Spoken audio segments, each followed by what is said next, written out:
Folks, we are live in Washington, D.C. We made that trip down 95 South. You know it had to be something very, very special. And the next guest you'll hear, they have done an amazing job, this amazing play that I was blown away. I couldn't even go to sleep at night after I watched the show. I was like, I had to replay this in my mind. So, folks, if you've ever heard of Sanctuary City, we're going to talk a little bit. We're going to talk to the stars of the show. We'll be right back at these messages. No Picks After Dark is sponsored by Snug Books, an independent bookstore serving Northeast Baltimore and beyond. In addition to featuring new books for all ages, the store also carries cards, stationery, gifts, games, and more. Visit snugbooks.com to shop online, learn more about the store, read our latest newsletter, and find a calendar of events, or come browse the store in person. Snug Books is located at 4717 Harford Road, next to Zeke's Coffee in Hamilton, Laurelville. There is free parking behind the store, and opening hours are Tuesday through Sunday, 10 a.m. to 6 p.m. The No Picks After Dark podcast is fueled by Zeke's Coffee. Have you tried their coffee yet? I'm telling you, there's something different about it. Maybe it's because they roast their beans in a fluid coffee roaster, which provides the most accurate roasting temperatures and made with love. You will just have to check it out for yourself and try their delicious food while you're at it. Open now for curbside service, online ordering, carry out, and they also do wholesale. Visit Zeke's Coffee at 4719 Harford Road, open Monday through Friday, 7 a.m. to 6 p.m., and Sunday, 8 to 5 p.m. Kitchen closes at 3 p.m. or visit Zeke'sCoffee.com and you too can be fueled by Zeke's.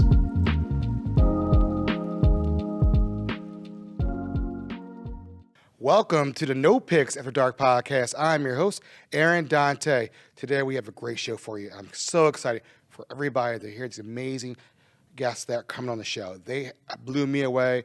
This show is amazing at Arenas DC. Stage DC is amazing. Sanctuary City. Now I have the stars of the show, Miss María and Hernán. How are you? Good, thank you. Thanks for having us. Yes, we're so excited. Hey, this is dope. You know, I'm pinching myself right now because I'm with the stars of the show. I wanted to get an autograph right afterward. I was like, this was so cool, and I want to thank Arena Stage DC for really having me come up to see it and giving me some time to hang out with you guys. Yeah. And that's what it's all about, just talking about the show. So let's talk about you guys for a little bit before we get into the show.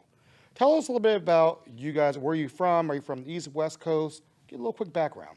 Yeah, I'm from the West Coast, so I was born in Hayward, California, and that's in the San Francisco Bay Area. I was born and raised there. I still live there. I went to undergrad there and grad school there. And I really, really love the Bay. So I got my undergrad degree in theater and performance studies from UC Berkeley. And then I went, right after undergrad, I went to grad school for acting at the American Conservatory Theater in San Francisco. So you didn't leave the Bay. You stayed I there. didn't leave the Bay. I love the Bay. West Coast is the best coast. That's a hot take. That is a hot take. That is a hot take. That's a hot take. I know, but I really love the Bay Area, and this is Sanctuary City here at Arena Stage is my debut at Arena, and also the East Coast, and I really love it. It's a cool, it's the first of many. Hopefully, but I've been really loving the area here, and it's pretty cool. Yeah. I'm María Victoria, and I was born and raised in San Juan, Puerto Rico. I went to college there, did my undergrad, my BA in theater at the University of Puerto Rico, Rio Piedras. And I did my master's degree at the American Repertory Theater at Harvard University. So, yeah. And I lived in New York for a bit. I lived in LA for a bit. And now I'm back in Puerto Rico, where home is.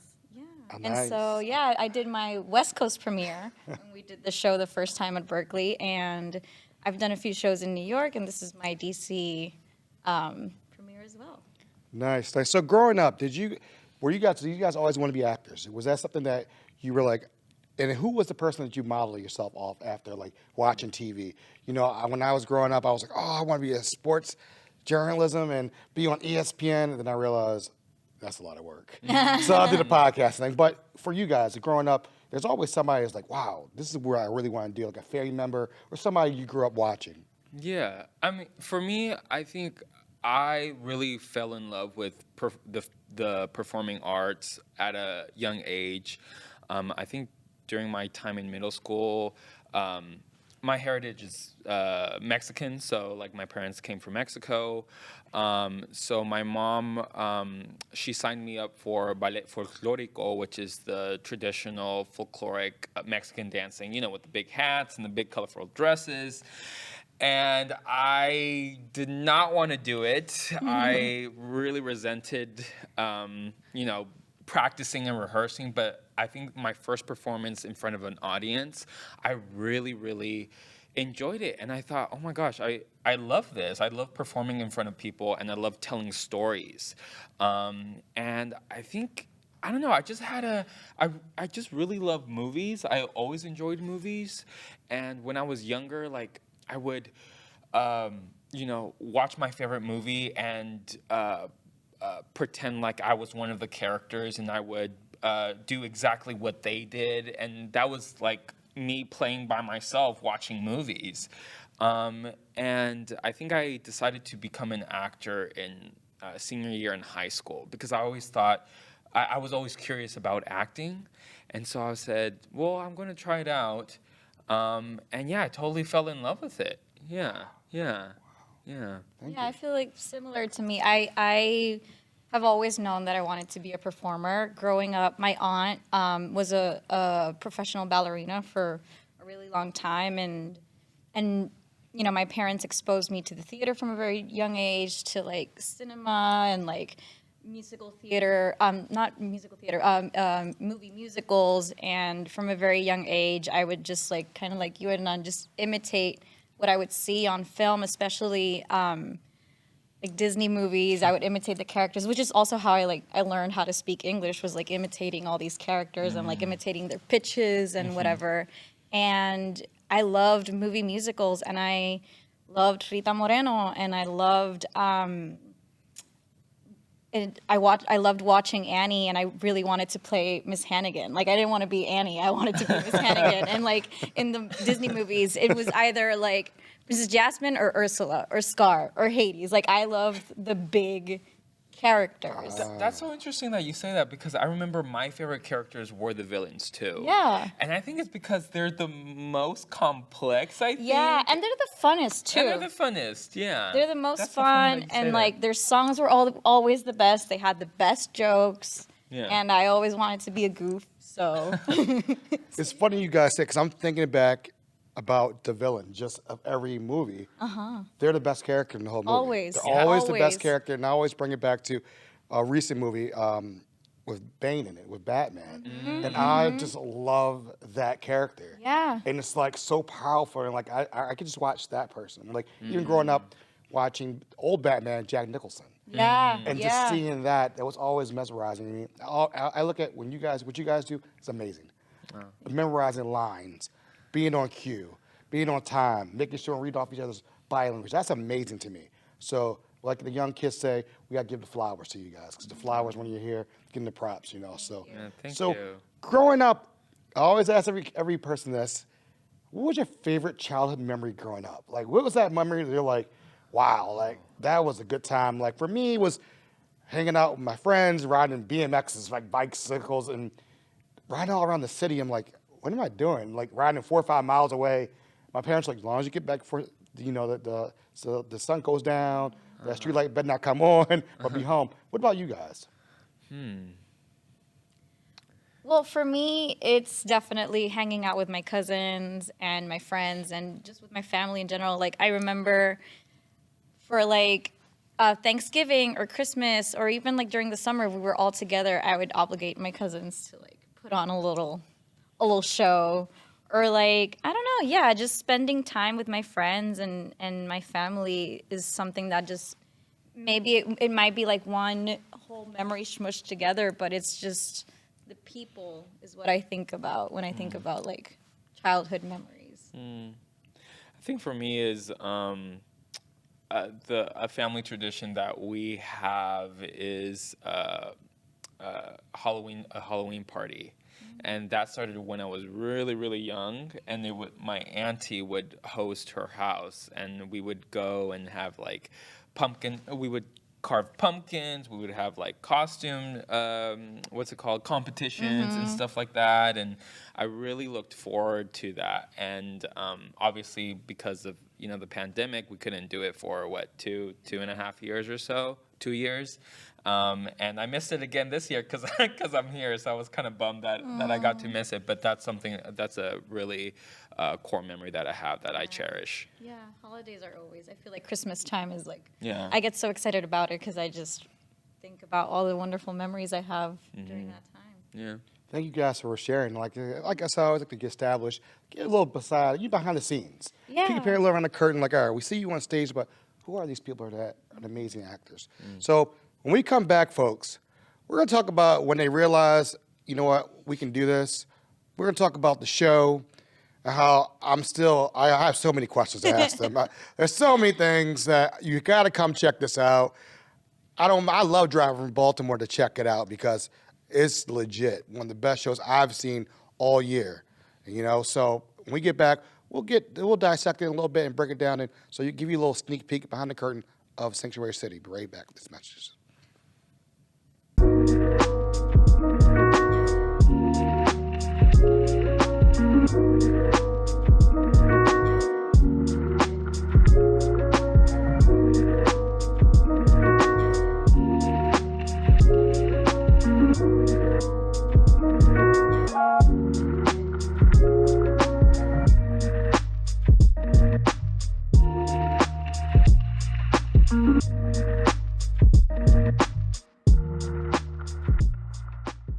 OpenWorks is Baltimore's largest makerspace, offering access to tools ranging from 3D printers to welder, and training in how to use them.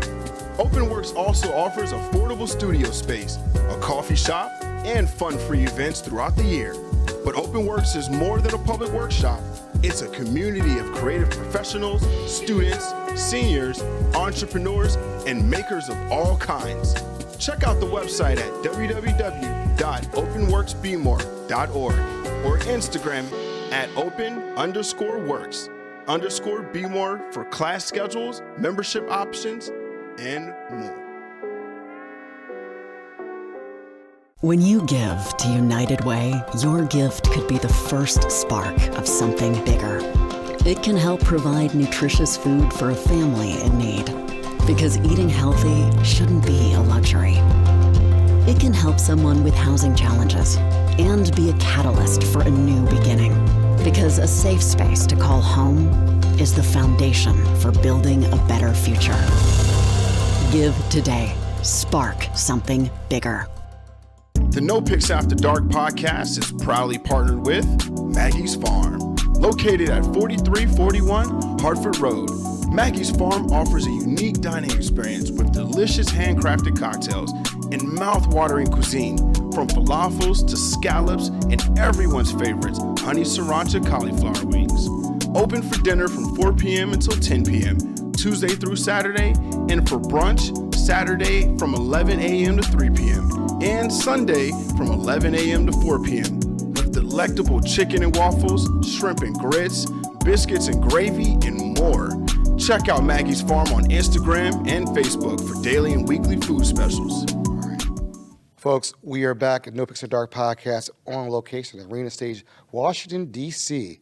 And again, thank you guys for having me here today. It's been an incredible experience. I'm with the stars of Sanctuary City. Hernán, how you doing, sir? Good. And Miss María, how you doing, man? Good, yeah. All right, we were vibing earlier, talking about you guys' background, but let's get into the nitty-gritty. Let's get into the meat on the subject. Let's talk about your first big break. How did it feel? Right now, when you're when did it happen, and how did you feel, and who did you call first?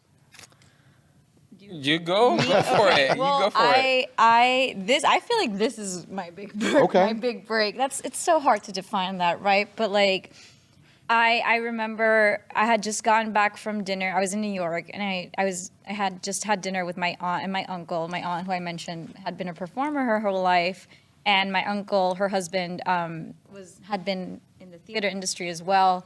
And I had to just told them like, oh, I got a call back for the show, and like I feel really good about it. But now it's just like the waiting game.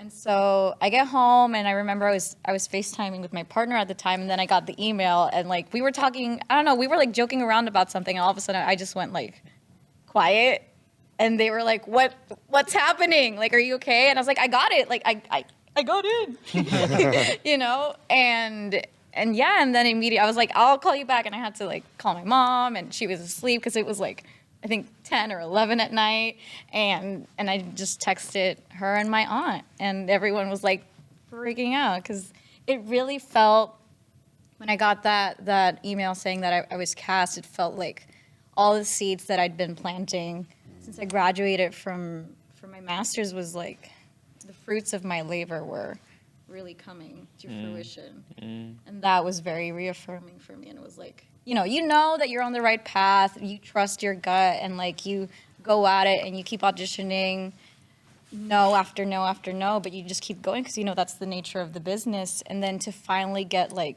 a yes, and a yes like this was like and then we sort of talked about how much like once you get that email like, oh, you got it, then it's like, oh, okay, no, so now I have to do it. Here we go. Okay, let's do it. Yeah, that was my experience with it. Yeah, I think similar to you, Maria Victoria. I wouldn't say my big break, because I feel like as a, in this industry as an actor, it's a journey with like these gigs. Like sometimes, you get a gig, and then you don't know when your next gig is gonna come. You know what I mean? Like, but I think this was like my biggest, proudest gig ever, because I got this job right after graduating from grad school, so I really hit the ground running,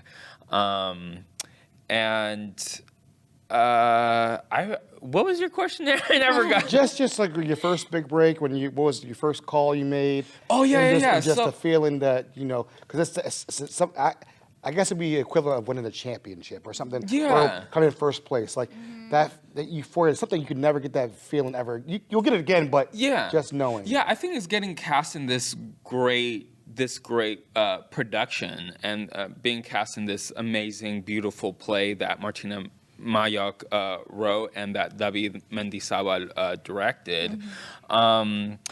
So when I got the news, it's funny because the casting director emailed me saying like, oh, the creative team really loved you for B. Do you mind being a reader for the G auditions? And the readers basically in auditions or callbacks, there's a reader that basically reads the scene with the actor that's auditioning, and I think they wanted to see how, I don't know, like the chemistry, I guess. Yeah. And so I was like, oh, okay, great. I got it. And I told my partner, I texted them that I got it, but I think the most greatest feeling is telling my parents that I got a job, and when I told my parents that I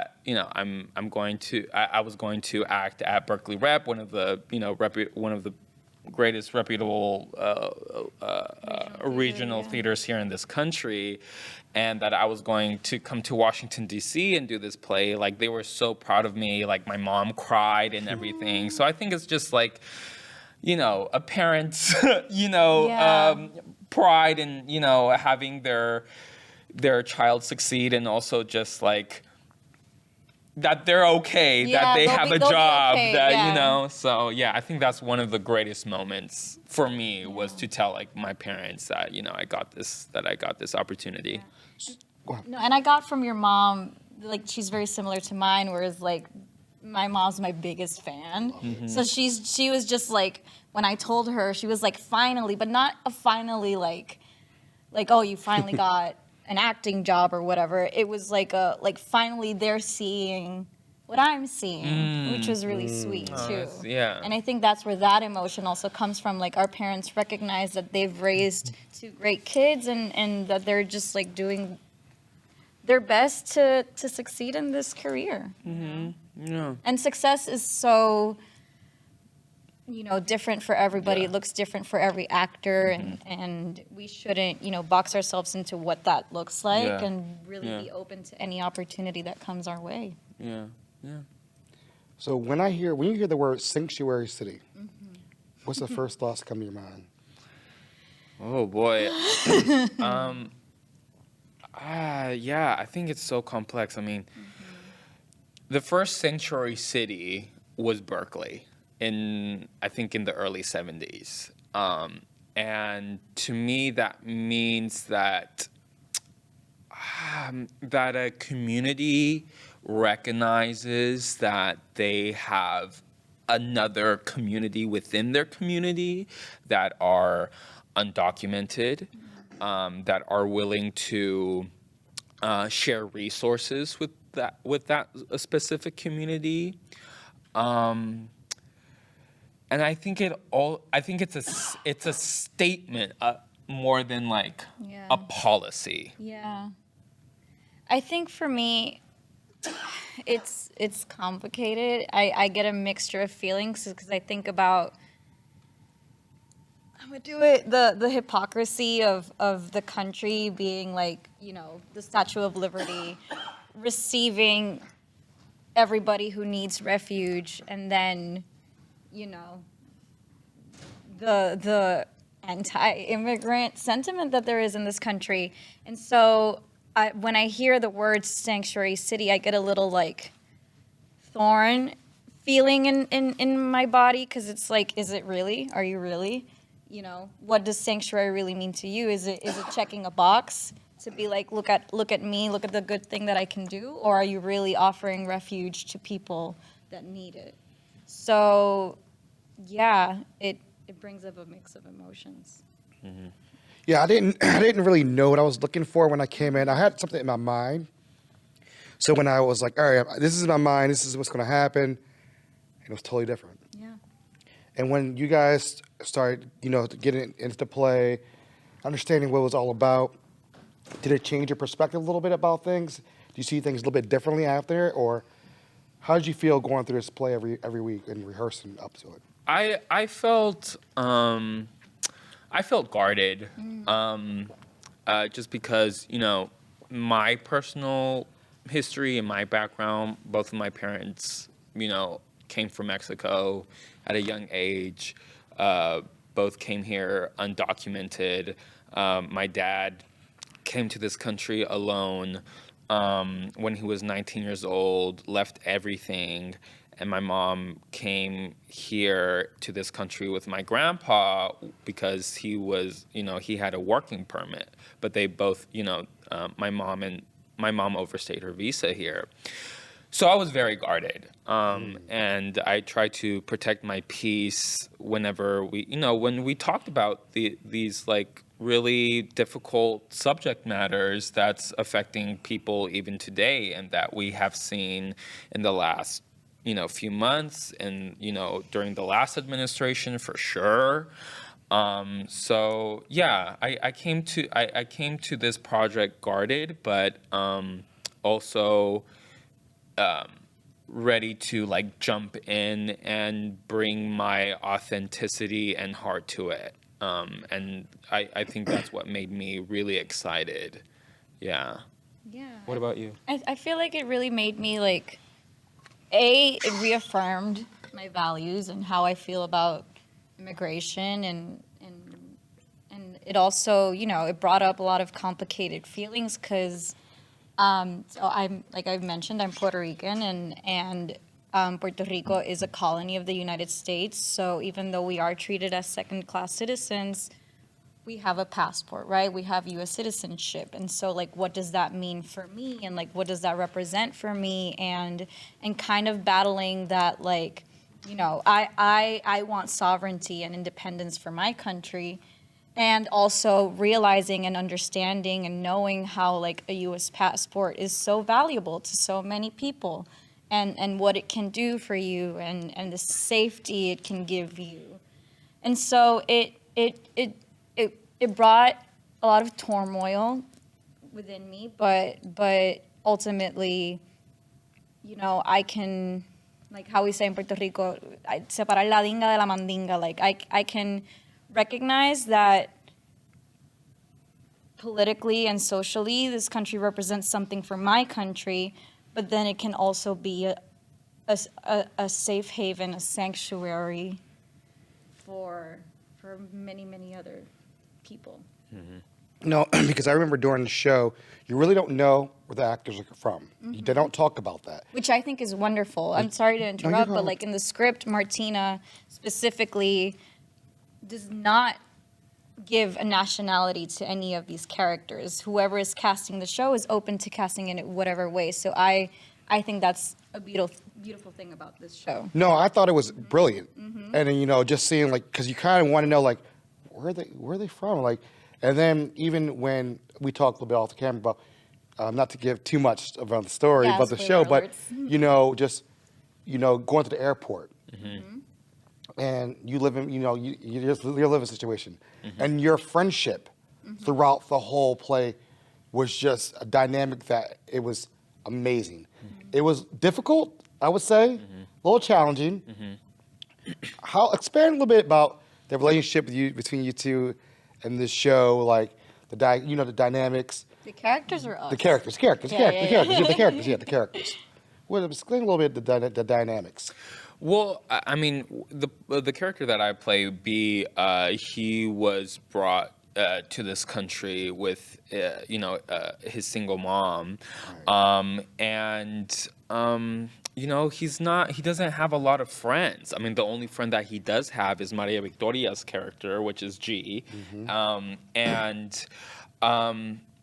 you know, they're the I don't know if we discussed if G has friends, but like they're the only two people that they know that they can lean on, and that they can totally trust each other. They have no one else, so that's a lot. That's a lot of, I think, responsibility as a friend, I feel like, and a burden too, because if you only have one person to lean on, that's a lot of leaning, you know, and that's a lot of emotional weight to support somebody else, you know, and I'm pretty sure we all know how that feels like, and so that's a dynamic of the relationship. So there's like bursts of while there's like emotional support and there's love there, of friendship, there's also bursts of impatience, and there's bursts of selflessness, and moments of selfishness, you know, so it's that whole, that's what's living, I feel like, between these two characters in the play. Yeah, and you know, G has the same background as B in that, like, she also came in to the States at a very, very young age with her single mom. But the picture changes for her because her mom starts dating and gets entangled with a very violent man. And so I think G is very similar in that she doesn't trust anyone else. You know, and so the only person that she really trusts is B. And I think maybe she might talk to other people in class, but like in terms of a friend, B is the only one. And I think what's so beautiful about this play and about the way how, you know, like how Martyna writes is these are very complex, layered characters, and as they are complex as individuals, their relationship is just as complex, and they have moments where they're like brother and sister, which is where the irritation might come out. They are also like best friends, you know, and they are platonic lovers as well, you know, like they love each other so much that all of the dynamics that spur out of their relationship and are born out of it and that we see is really a result of their inner turmoil as well, and how it comes together in their friendship.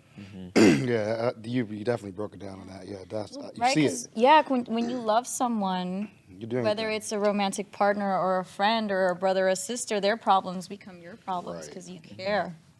And these are teenagers. Yeah. Right. You know, so it's like they also don't know how to really articulate. Yeah, there's no emotional maturity. There's no really. emotional maturity, and there's also just like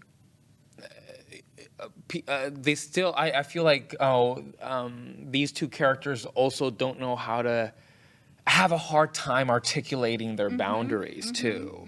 You know, there isn't. Yeah, what you said. There isn't that emotional maturity there. So that's what also makes the dynamic between these two characters so interesting and so complicated. And even though they're together all the time, there is a lack of communication that brings them to where they get to in the play, you know? Like there are things that they each assume know about each other, but never speak it. And so if you never really speak about something, you can't expect the other person to read your mind, no matter how close you may be.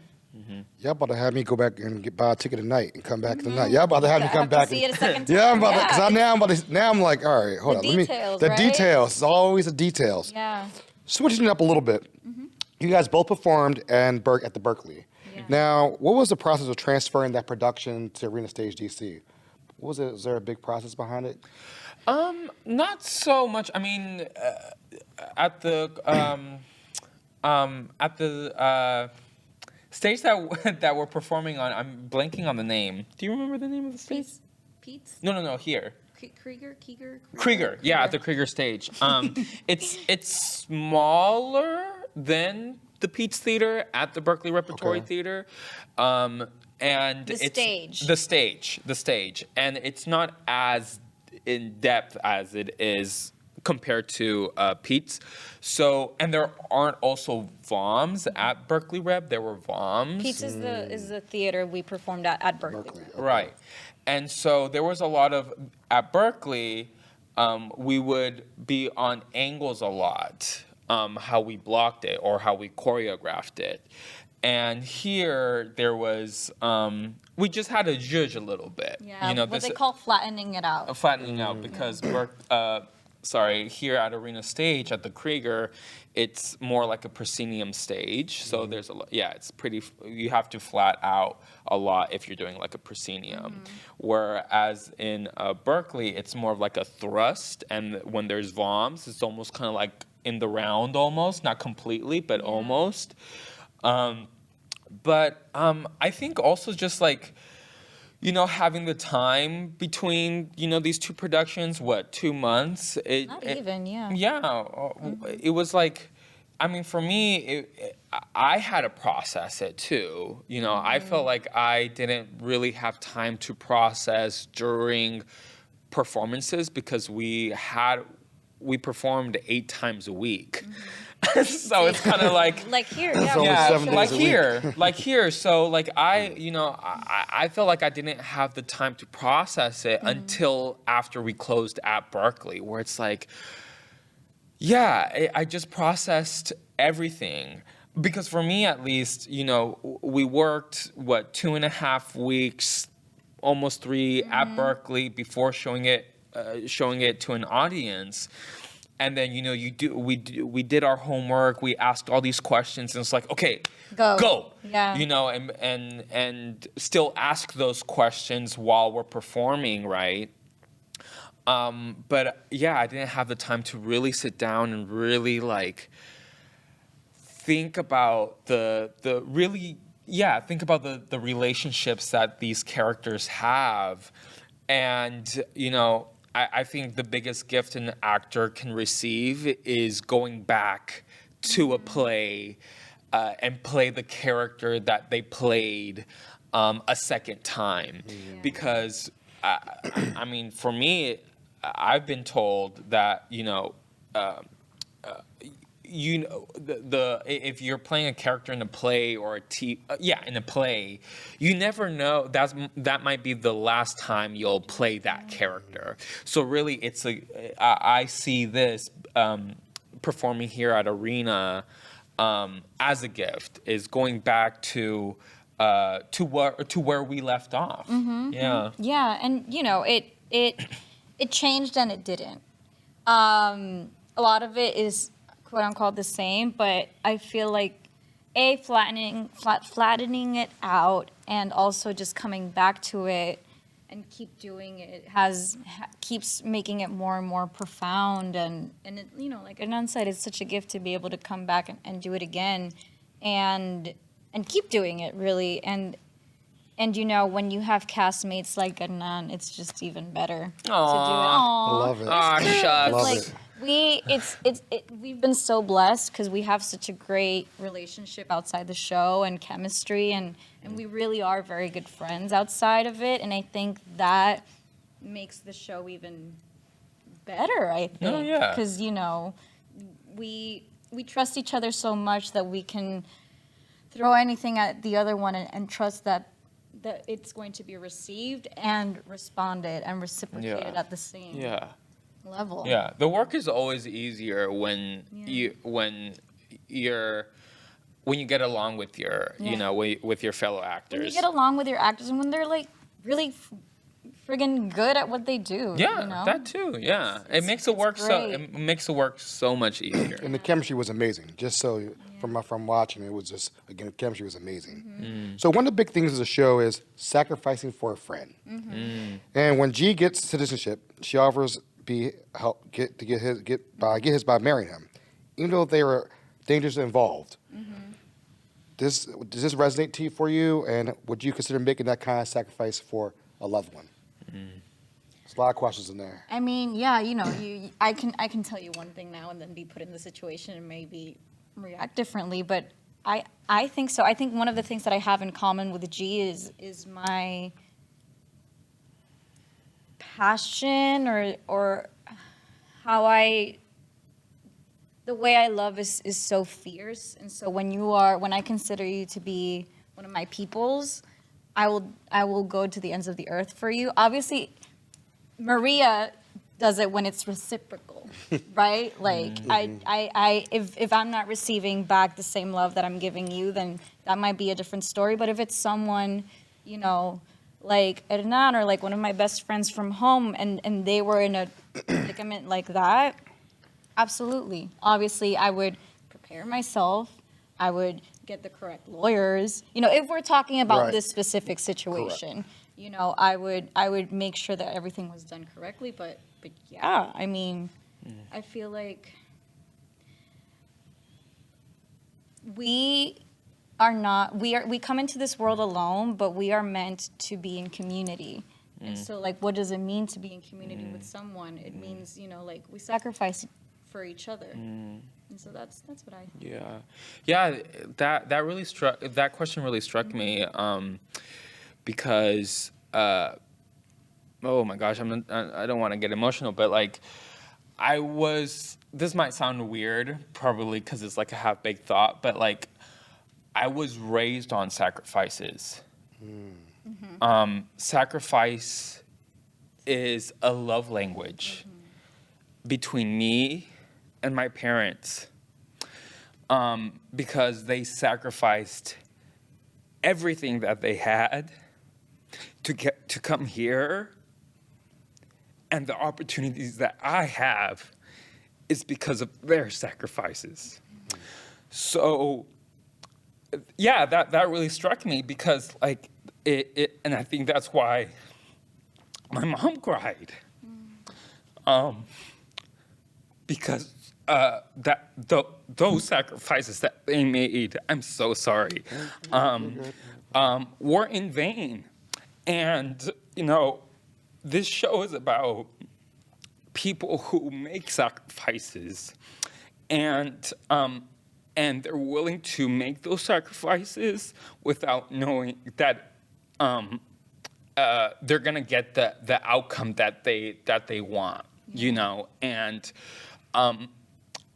people need to realize that there are other people coming into the southern border, and they're sacrificing their lives, and a lot of them don't make it. And I just want to say that their sacrifices, that their efforts to come here aren't in vain. Yeah. I just want to say that to your listeners, to your viewers. I'm so sorry. I'm like a mess right now. But like, yeah, because I think that's the heart of this play. Right. And I think Martyna, she captured that so beautifully and so well done. And I think she wrote this play with a lot of love that I appreciate. You know, I mean, and Martina's an immigrant herself, yeah. so she gets Yeah. it.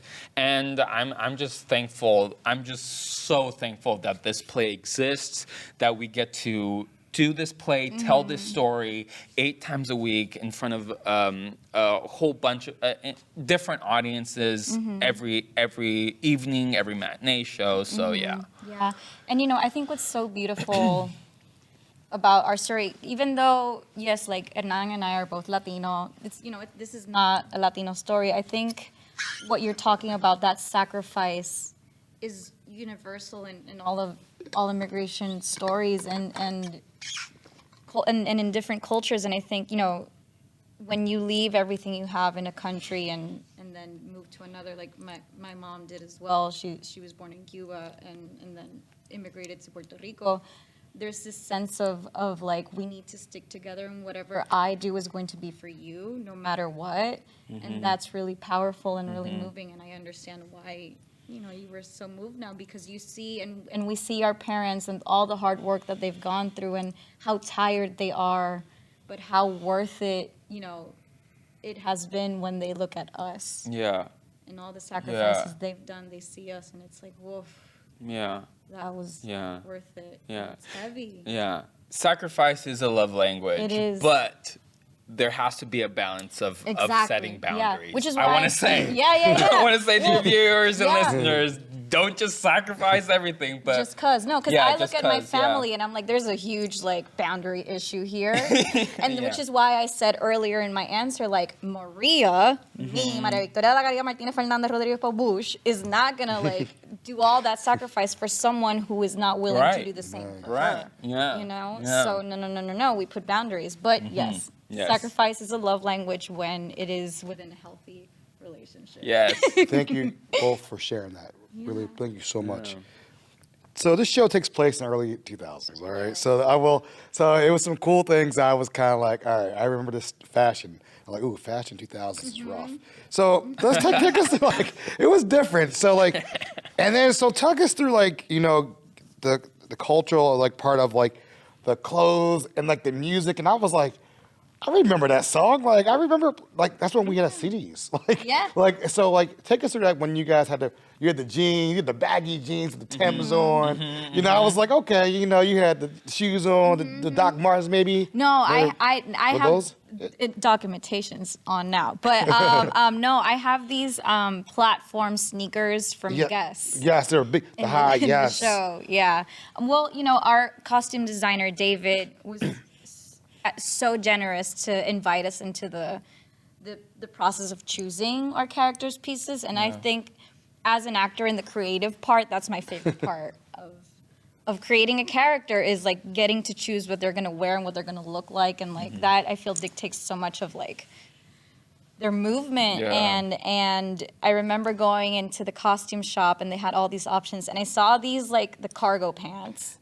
And I saw the velour jacket, and we were like, this is it. This is it. And even like those spaghetti strap shirts, like that's all I can remember from like the early 2000s. And like the sneaker, we were between some Nike Force Airs and some Converse, and then we broke out the platform sneaker, and it was like, no.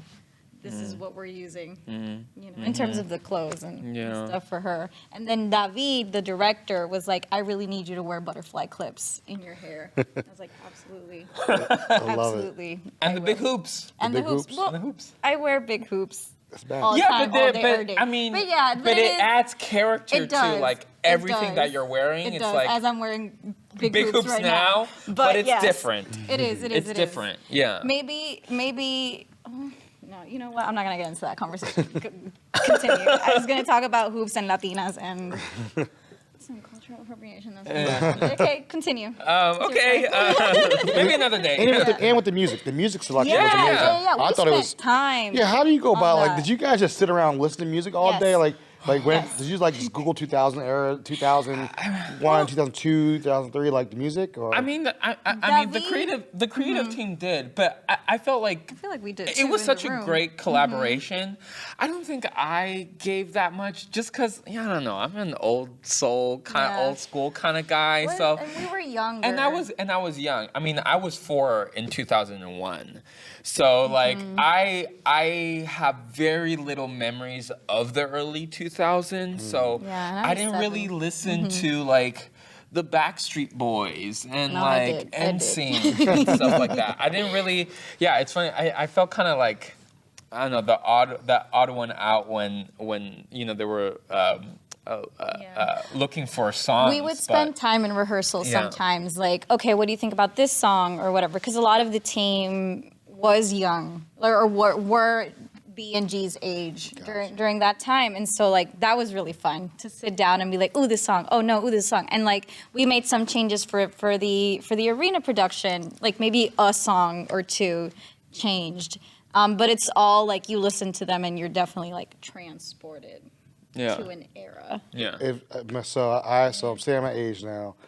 I was 10 years old. No, so 2020. I was 20. I apologize. I was 20. I was in college.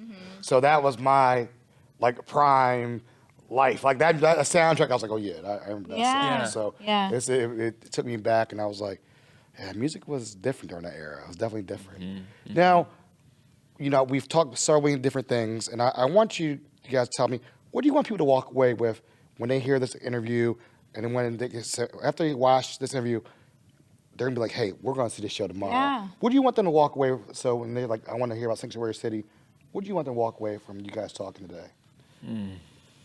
I would say I want to get people excited to come see the show. I want people to come in curious and open, and to expect the unexpected, and just come with an open heart, and come excited to participate. I love an audience that I can hear their journey as we're going through it, and just come excited to experience live theater and to laugh with us and cry with us and get mad with us and get sad with us again and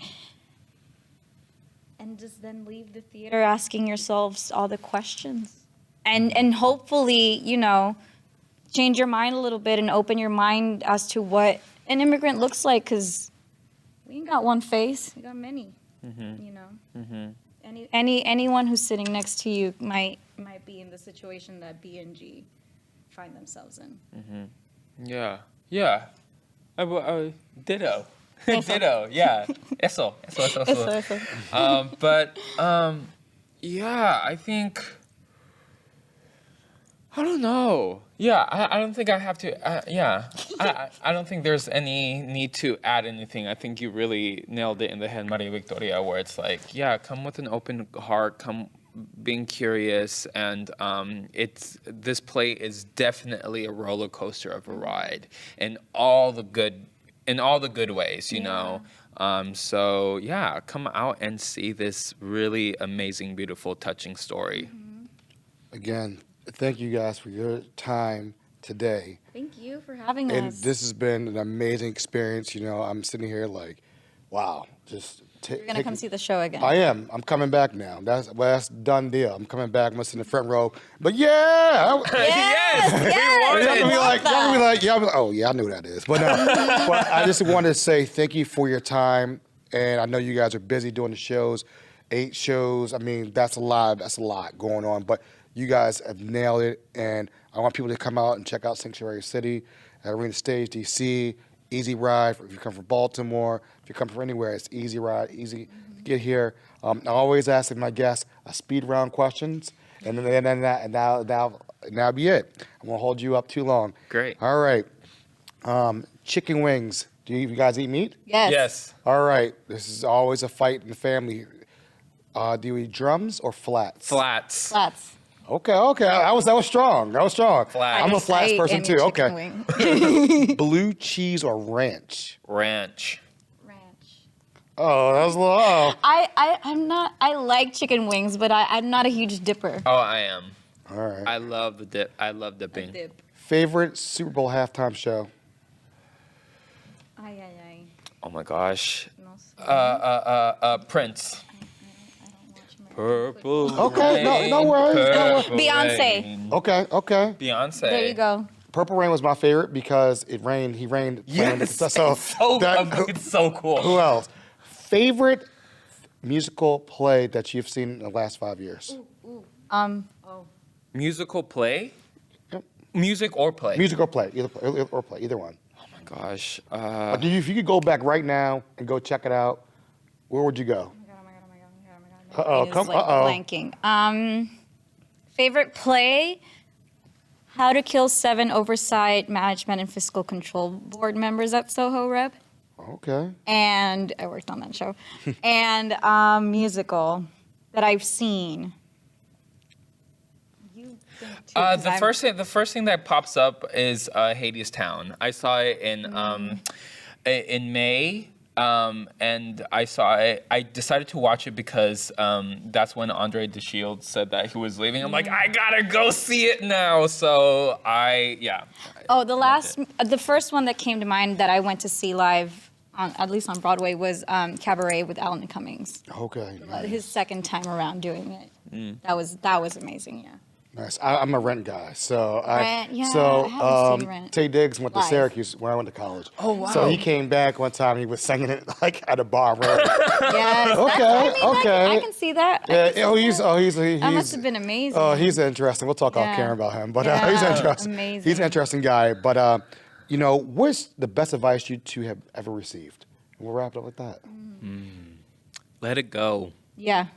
Agreed. Let it go. Let it go. Receive it and let it go in terms of like direction, critique. Yeah, and don't take it personal. And don't take it personal. Never take anything personal. It has nothing to do with you. It's a reflection of themselves. Miss Maria, Mr. Hernán, thank you guys. Sanctuary City, come check it out. Through. What days is it playing? Is it every day? You got times for us? Tuesday through Sunday, usually between 7:30 to Or 8 o'clock. or 8 o'clock, or matinee shows on the weekends at 2:30. Got you. 2 o'clock. 2 Yes, o'clock. thank you. And it runs through November 27th. Yes, come through. All right. Love, peace, we're out. Bye. Bye. It's a wrap. Cool. That was fun.